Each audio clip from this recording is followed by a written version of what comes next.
office once again. Said the door beside the pantry had been humming through the vent. Not a tune you'd recognize, not a hymn or football song, just four notes above the kettle that never seemed to stay for long. The moment a chair was pulled up, everything went quiet again. Mrs. Clark fetched two neighbors, same result on 3 attempts. So they sent us down from London with a clipboard and a case. Took measurements and photographs, then had tea across the way. The singing door, the singing door, Harris heard it from the landing, Paddle heard it from the yard. The singing door, the singing door, 3 reports reached different findings, none agreed on what occurred. We sat there through the afternoon, taking turns beside the wall. Harris swore it sounded cheerful while returning from the hall. Pottle marked it undetermined, Davies marked it faintly sad. The form came back from records with a stamp we'd never had. A gentleman in a grey suit watched the house from 3:30. When I looked up from the doorway, he was walking towards the trees. The report arrived on Friday, though it hadn't yet been sent. Records blamed administration, administration blamed Kent. The singing door, the singing door, Harris heard it from the landing, Paddle heard it from the yard. The singing door, the singing door, 3 reports reached different findings, none agreed on what occurred.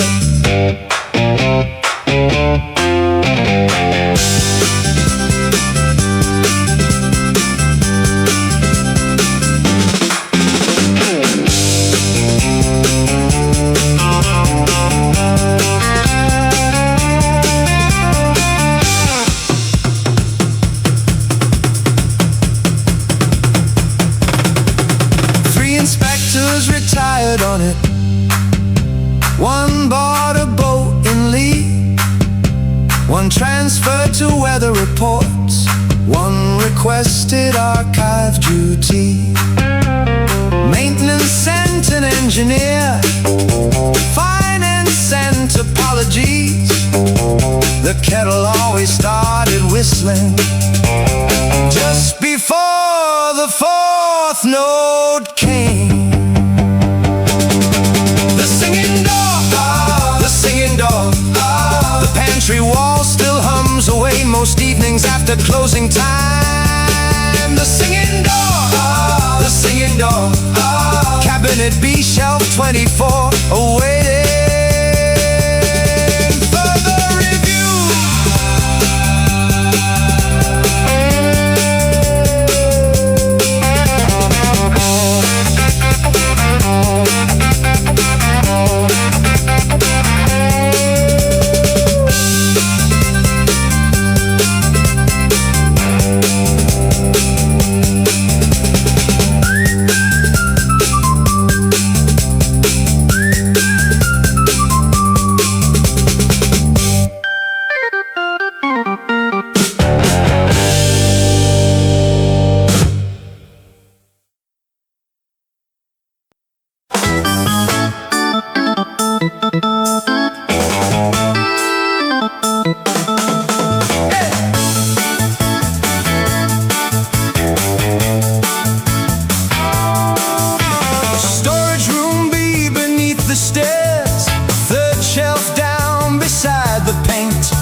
Fragile and fading ink. The tea trolley changed its route after soaking 5 account books and a deputy from Leeds during the first week of June. The notice board was moved in April, 4 feet nearer to the lift. Rain had washed the weekly memos halfway down the corridor. So they fitted rubber matting, placed umbrellas by the door, then submitted 3 requests for additional floor space. The box of rain, the box of rain, umbrellas hanging by the door, older than the fire.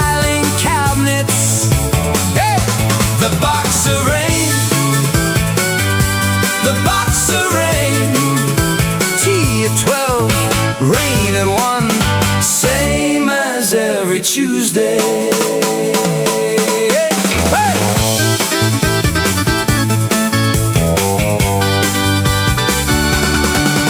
I tell measured rainfall levels, Harris timed each passing shower.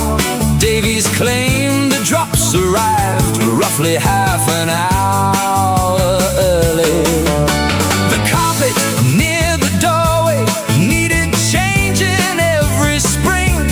Mrs. Turner kept her sandwiches on the shelf above the sink. A blue pigeon crossed the doorway, settled briefly on a chair, then departed towards room 317 as if expected there. The gentleman in the gray suit signed the visitors' book at 2, asked where storage room B was, then caught the train to Crewe. The box of rain, the box of rain, umbrellas hanging by the door, older than the filing cabinets. Hey! The box of rain, the box of rain, tea at 12, rain at 1, same as every Tuesday.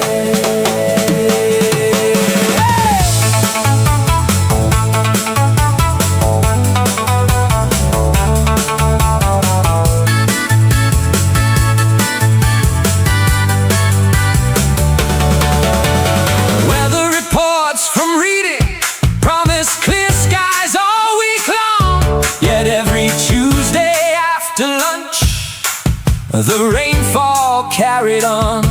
Maintenance blamed ventilation, finance blamed the leaking roof.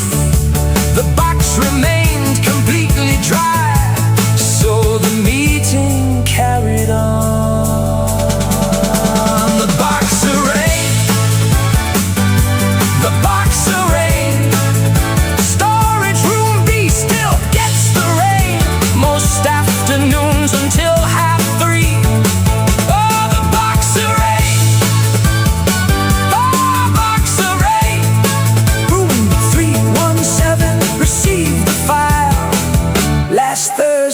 afternoon.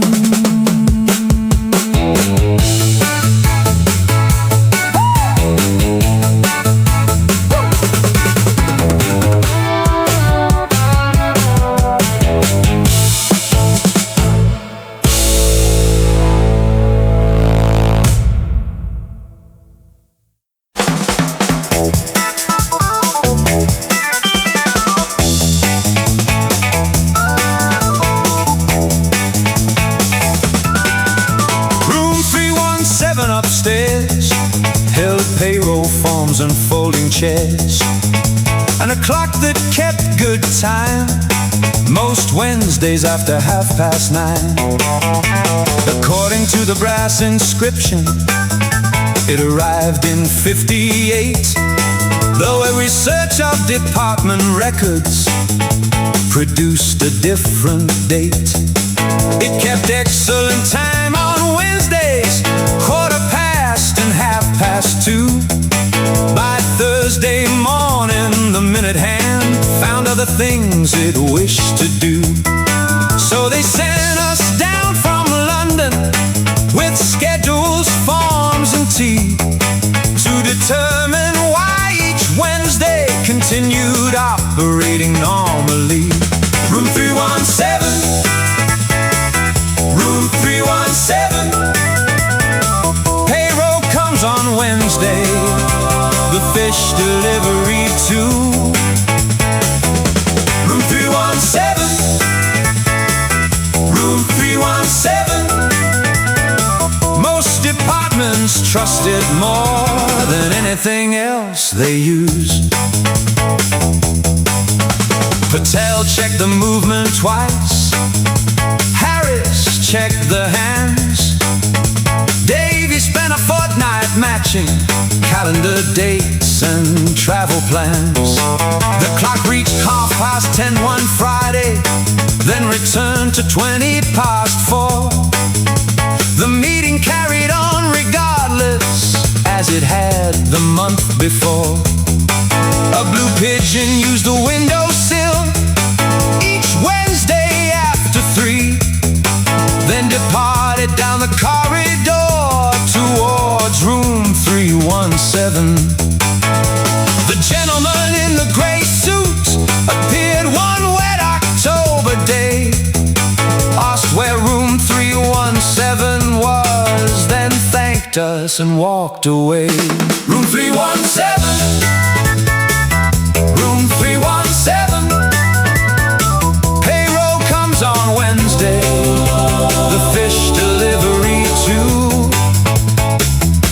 Room 317, room 317. Most departments trust it more than anything else they use.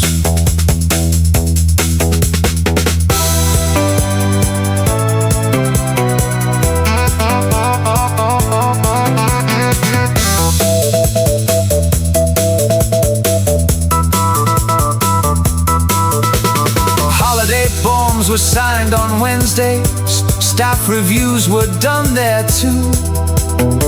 The annual budget meeting moved there back in '62. Weather reports were often early, parcel deliveries often late. Yet every Wednesday afternoon, everything arrived by 8. The caretaker refused to move it, record said it should remain.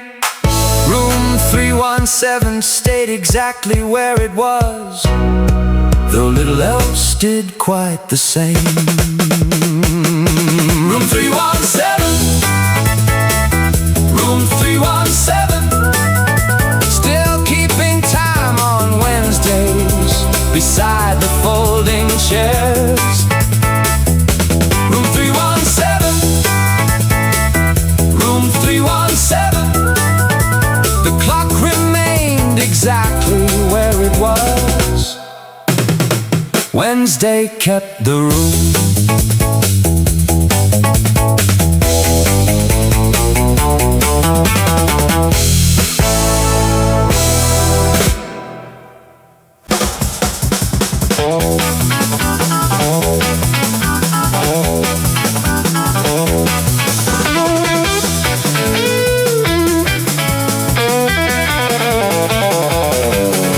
The gentleman in the gray suit turned up at the summer fair, bought 6 raffle tickets, folded each stub into his hair. Mrs. Clark reserved a teacup on the shelf behind the till.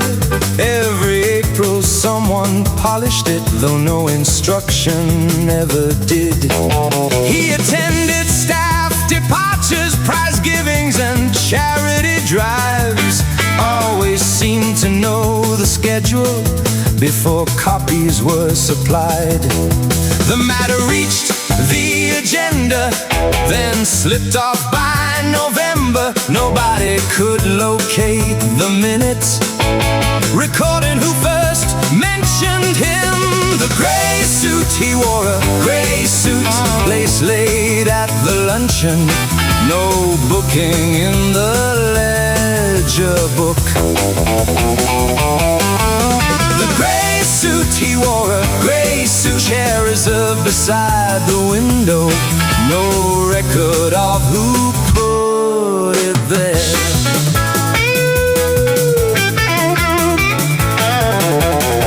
Patel checked old seating charts, Harris checked reception logs, Davies found him in a newsletter, standing beside the mayor's dog. There he was at garden parties, retirement cakes and open days, yet the space beside invited by remained entirely blank. At 10:30 one Wednesday, the front desk clerk stepped away. Upon returning to the foyer, found his signature that day. A blue pigeon stole a biscuit from the saucer near his chair. The gentleman folded up the wrapper and he wore a gray suit. Place late at the luncheon, no booking in the ledger book. The gray suit, he wore a gray suit. Chair reserved beside the window, no record of who put it there.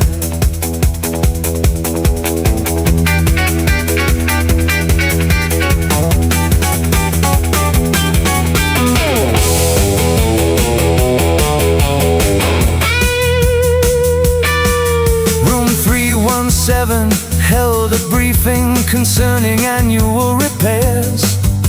The gentleman occupied a seat before the attendance sheets arrived. When the attendance list was printed, his name failed to appear. Yet 3 members later mentioned having shared a joke with him. The gray suit, he wore a gray suit. Still arriving every spring, still leaving before the rain. The gray suit, he wore a gray suit. The teacup waits behind the counter, exactly where it has remained.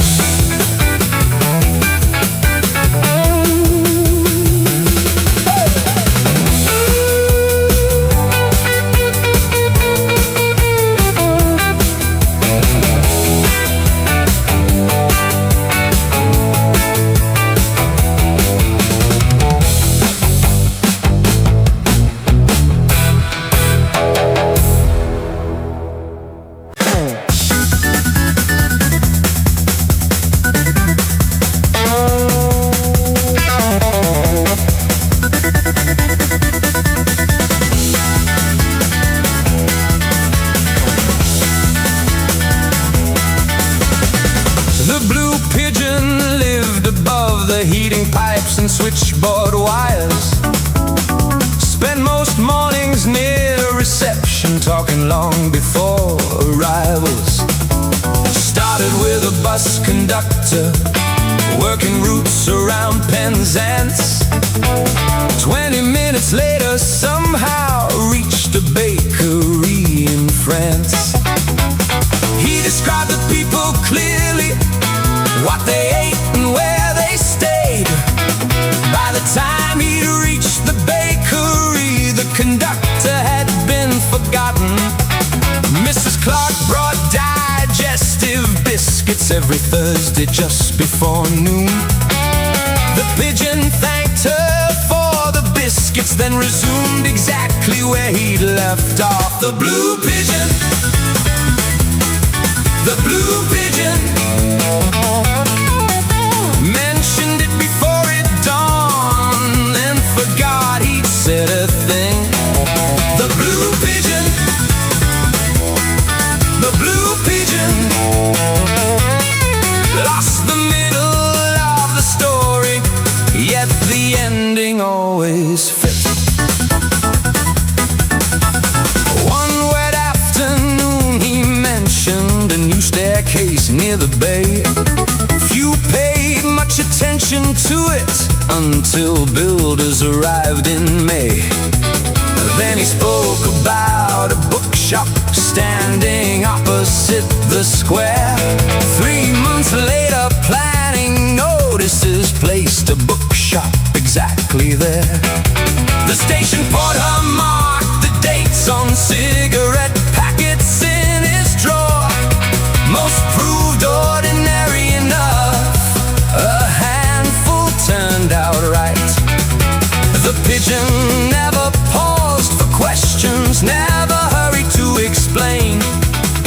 Questions only changed the subject to another place and time. The blue pigeon, the blue pigeon, mentioned it before it dawned, then forgot he'd said a thing. The blue pigeon, the blue pigeon, lost the middle of the story, yet the ending always fits.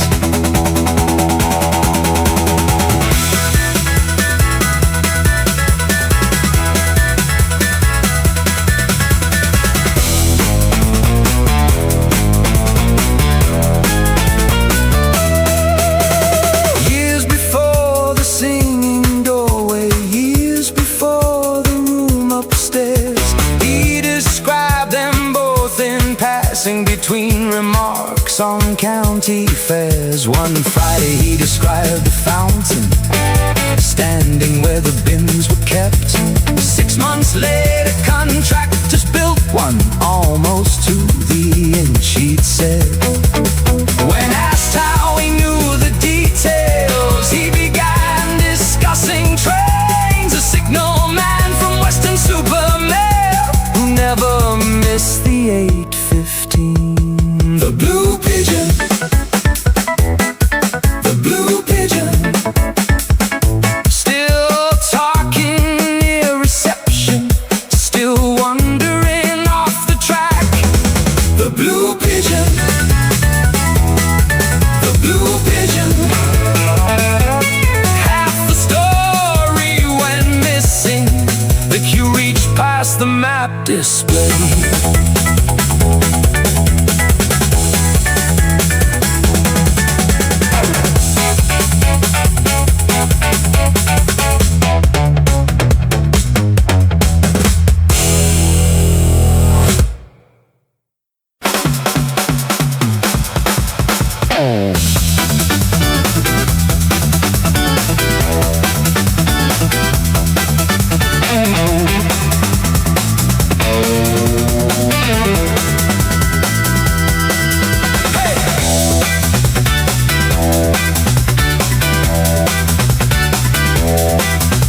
The inventory arrived in April, bound with string and yellow tape. Listing desks and noticeboards, light fittings, doors and paperweights. Mrs. Clark checked every item against the ledger from the year before. The Blue Pigeon pecked at biscuit crumbs scattered near the storeroom door. A note appeared beside an entry typed in slightly darker ink. Contents verified and accounted for. See Appendix C. Storage room A, storage room A, aisle 6, shelf 14.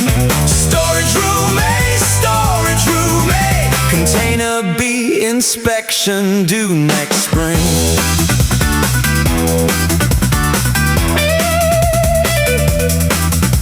The caretaker fetched a ladder from the loading bay at 3. Climbed above the archive shelving where the ceiling ought to be. Through a narrow pane of dusty glass, he saw fluorescent lights. A receptionist pinned notices beside a door across the way. Someone changed the nameplate slowly, then disappeared beyond the wall. The caretaker climbed back down again, then forgot what he meant to say. Storage room A, storage room A, aisle 6, shelf 14. Storage room A, storage room A, container B, inspection due next spring.